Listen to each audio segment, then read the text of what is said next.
Hello, my dear sewing friends. It's Elisa here with Thoughtful Creativity, and today on a 30-minute sewing show, we're actually going to make a garment. That's right, and it really does come together very quickly. There's no pattern involved. You can make it any size, and the only other thing that you're going to need, except for your fabric and your scissors, your sewing machine, some pin needles, is the elastic, and that is going to make a beautiful gathered skirt that you can make for any occasion in a variety of fabrics. I've made quite a few of these in my life, and they always come out nice and they always come in handy. So really, sky is the limit for your creativity, because remember, if I can do it, then you can do it as well. So let's make one together.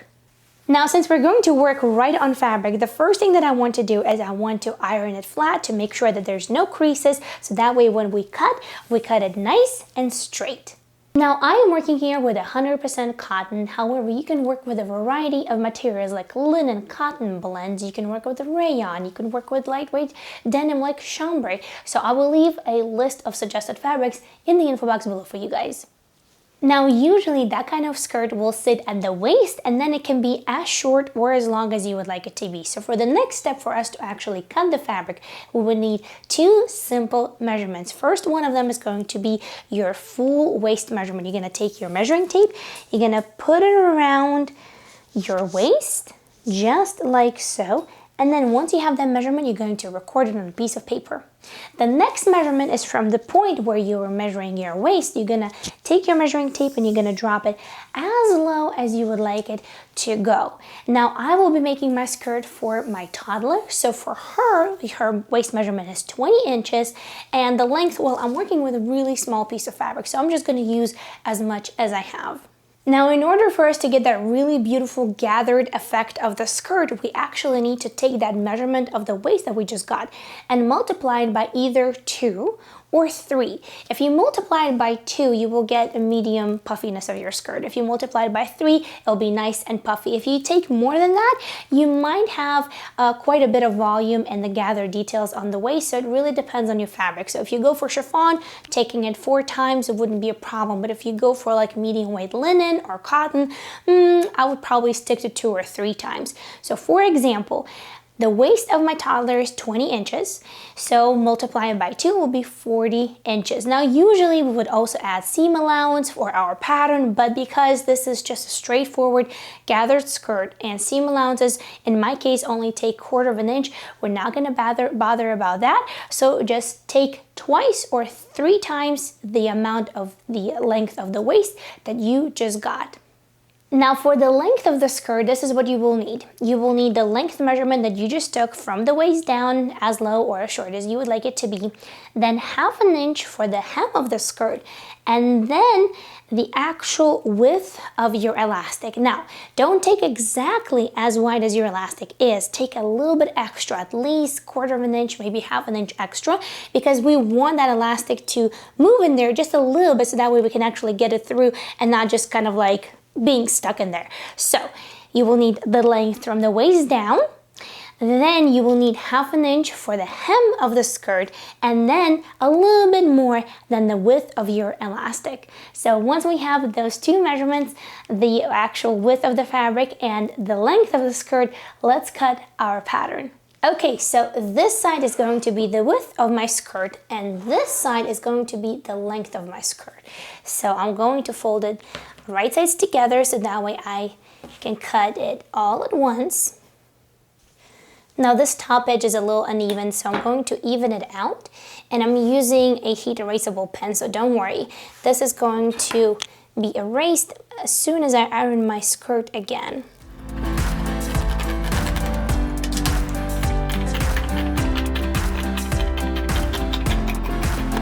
We will do the bottom part exactly the same way.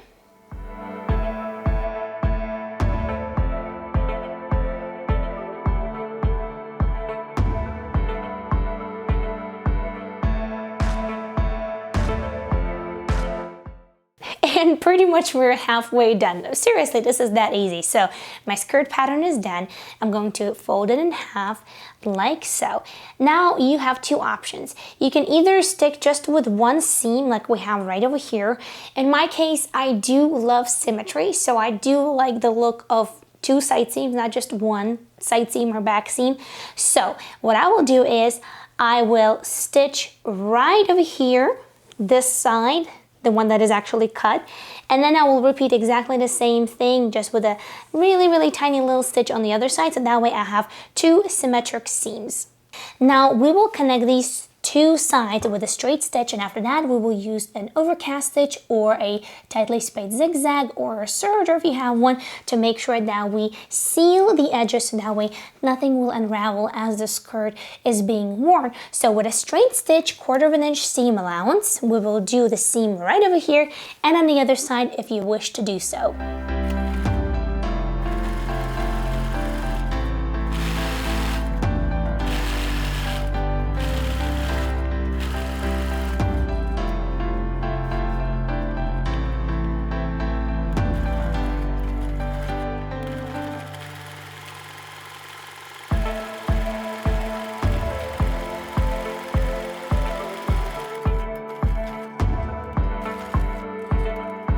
So we will finish the seam that we just did.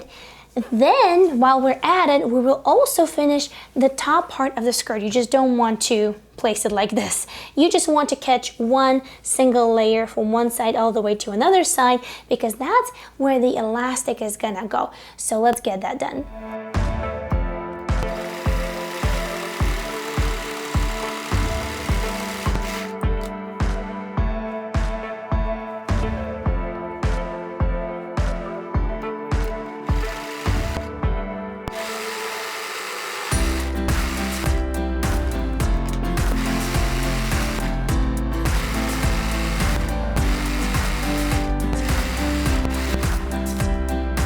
So this is how the side seam looks when it's done, okay? And this is how the top of the skirt looks when it's done. Again, you don't have to do that on a serger. It can be an overcast stitch or a zigzag stitch. Both work perfectly on the sewing machine.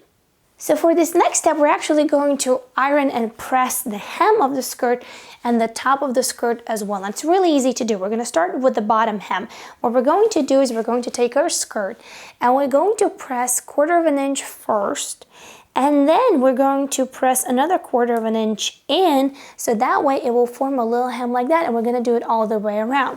For the top part, we will press it on the inside, just one layer, so we're not gonna fold it twice like we did for the hem, but we want to make sure that it's a little bit wider than the width of our elastic. So we want to make sure that we press it like so, and then we're gonna stitch it leaving a small opening. So let me show you how I press this all together.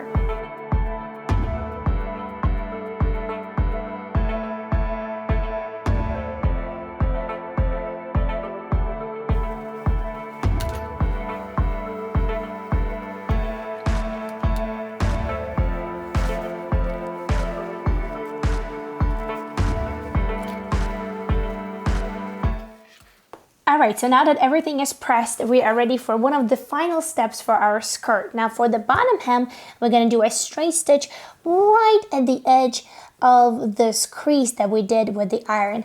And then for the top, we're going to do a straight stitch right on the edge of the crease of the fabric as well. For the top, we're going to leave a small little opening about 1 inch wide, so that way we can actually get our elastic through there. But everything else is going to be the same, made with a straight stitch.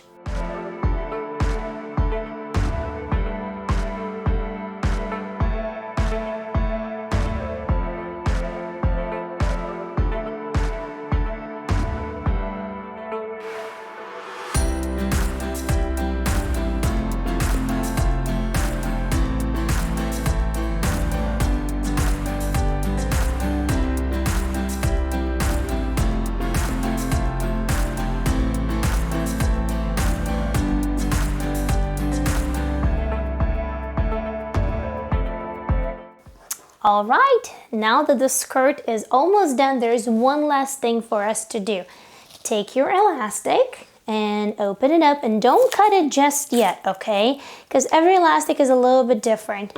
And then you want to thread through that little opening that you left unstitched, okay? So you want to thread it through. You can do that with a safety pin, which is what majority of people do. And I don't have a safety pin right now available, so I'm just gonna do it by hand with a knitting needle. And then you're gonna thread it all the way through.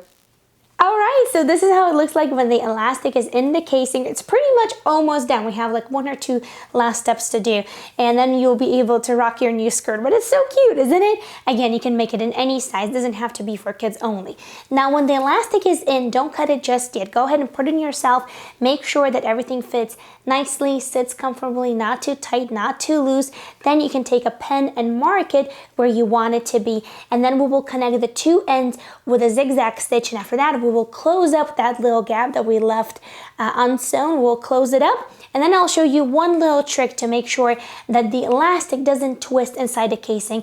And after that, you'll be ready to go. So after you have connected your elastic and secured all the threads, all we have to do is to close up that little gap that we left for the elastic to go through. Now, flatten the elastic as much as you can in that little area, and then place it underneath your sewing machine foot. And usually I do that from the right side of the fabric. And then complete the gap with a straight stitch. Go ahead and leave the sewing machine needle inside of your project, pivot it by 90 degrees like so, and then do a straight stitch across the elastic so that way it will not twist and turn inside of your casing. You can also repeat the same step on the opposite seam, so that way you'll have 2 little tags that will hold the elastic in place and will prevent it from turning.